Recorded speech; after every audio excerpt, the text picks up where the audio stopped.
Hello and welcome everyone, this is my first video talking about the design of League Champs and we will be starting with Renata Glasc. As a small intro for everyone that doesn't play League, Renata Glasc is an enchanter, one of the newest in fact, and a very unique one regarding her theme and aspects of her kit. But as we all know, Renata is one of the least played champs in the game. But I decided to play her a lot over the week, around 30 games, to find why and suggest some possible solutions to her core issues. I'm a very amateur game designer, but I understand enough to form this little post to highlight some of them. Know that I do have fun with the champ, but I think there are several changes that could be done to make her more enjoyable and open for more players to try her out. Also, numbers are not what I care for. I don't think Renata is weak as a champion. If any of these changes would be broken, they should be compensated with nerfs. This is meant mostly to be a deeper look into her design problems. Lastly, this is just my opinion and my experience playing her. I would like to hear what you like and dislike about her and what you think of these changes. Let's start with the positives, or the things that I actually think are really well executed. So first of all, similarly to Senna, she has a way to prevent or diminish damage when poking, in case we agree.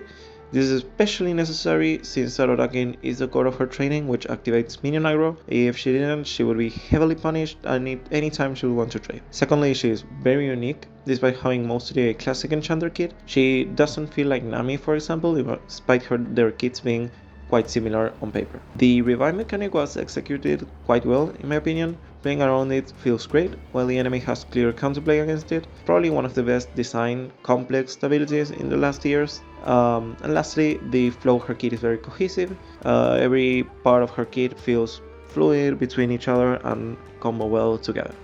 Now let's talk about things that prevent her from being more popular. First of all, her theme. Well, her theme is amazing and very well executed. She's this rich businesswoman who gets her hands dirty, but makes everyone do what she wants. She does feel that way. Now, the problem is that enchanters and their players are usually quite the opposite. They are mostly whimsical and cute, while they help and protect their allies rather than controlling them in battle. This is something that can't really be fixed, there's nothing to fix. She's simply a different take into what an enchanter can be. Her base stats. For an enchanter, her low base stats make sense. The issue is that she's the only one that has to auto-attack to use a main part of her kit, which is her passive, and overall the range of her abilities is very low, making laning very uninteractive or very punishing when you do want to be more aggressive. Her passive, well, having a pure enchanter that needs to auto-attack is unique and cool, but of course it's one of the reasons she's so unpopular. It's just not in the nature of enchanter players to weave auto-attacks between abilities and match, though hers having such high cooldown makes it basically a must for most trades and something you need to do in order for her to work. I don't see it as a negative, but maybe nerfing capacity and buffing her abilities would open her for more players to feel more comfortable to start playing her and then get into the auto-attacks. Other issue is that she requires coordination, which is hard for solo queue, especially with how hard it is to notice, at least on her base game. Her Q is a weird ability. Yeah, it's an amazing build tool, but the short range and rather slow, limits its uses to basically just that, peeling. Of course, you can Q flash to make an offensive play, but relying on flash to do offense, even as an enchanter, is a bit meh. She already has plenty of abilities on her kit to peel allies, so maybe opening it for offensive ability as an offensive ability would be better. Recasting mechanic is also something you have to get used to, and it feels clunky the first games. Her W has the potential to be the strongest ability in the game, but the satisfaction from using it as the Renata is on the low side considering how much it takes from their power budget. It's a press button and watch kind of ability, but it requires precise timing for the best execution, which is something I really like. But added to her other long cooldown abilities, it leaves her doing nothing for a lot of time when you're not in range to auto-attack. There is a very interesting ability, the only other skill shot shit in the game besides Luke's W, though it shares partially the same problem, which is being not reliable enough for solo queue and taking mobility into account.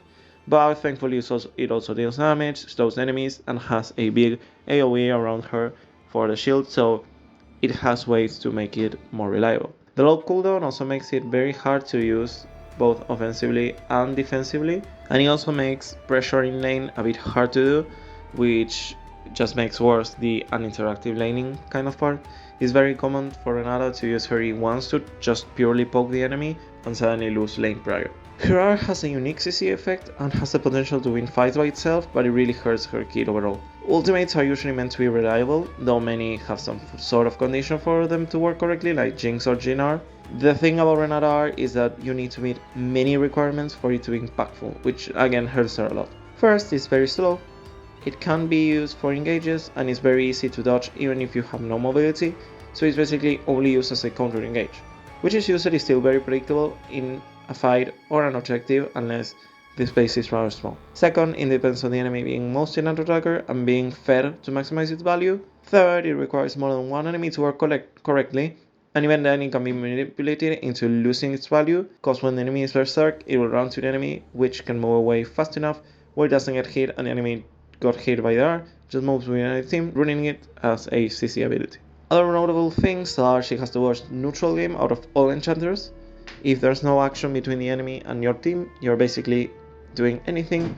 Her poke and engage have no range and she doesn't have a heal. This is not necessarily a bad thing, it's one of her weaknesses, but I don't wonder if this has to do with her low popularity, fully relies on allies, technically enemies too, to begin to do something which no other enchanter fully has to, since for example Janna can set up tornadoes, Nami can heal, Sora can heal, of course it's limited, but Karma can poke. She has many big times where she's just standing there waiting for something to happen, which is very boring.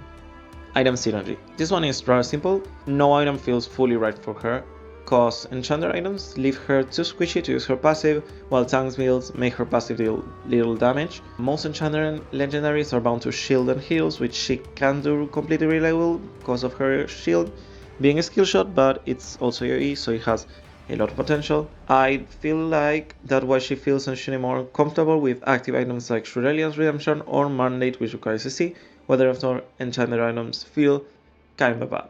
Of course, it's something you can get used to and just practice with her, but it does hurt her popularity again because new players are having a struggle with her. Now for some of the proposed changes I'll do. So from the start, I think she only needs some base health back, which was a nerf she got a while ago. Making her tankier also makes building enchanter feel better, as she doesn't get as punished for being squishy. Remember, she used auto attacks and short range ability for whatever part. She shouldn't need to build tank to use them without dying in such short time. She'll still be easy to kill though, as her E and W are still great self-kill abilities. Increasing her auto attack range will also be a nice alternative, as a way to help her with being in range to do something with her abilities when her abilities are on cooldown, especially in teamfights. Her passive I think only needs to be more visible, similar to Kalista W, to help with coordination. A very simple QL change that will help her a lot.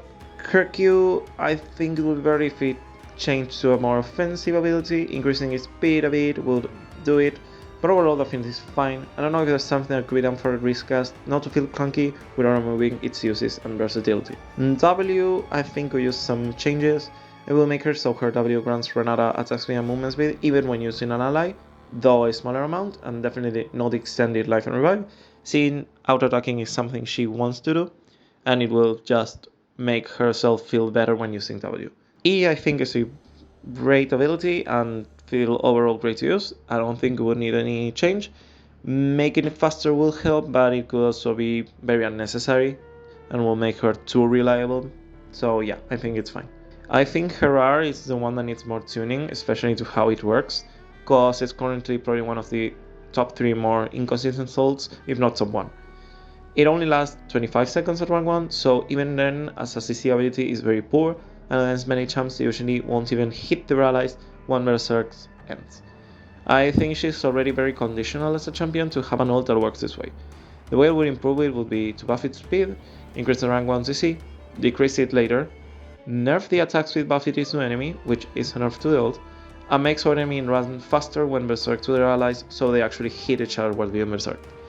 This already makes it a lot better in most cases, which is just what she needs in my opinion. Again, I'm very open to feedback and would like to hear what you think are her issues and what would you change for her.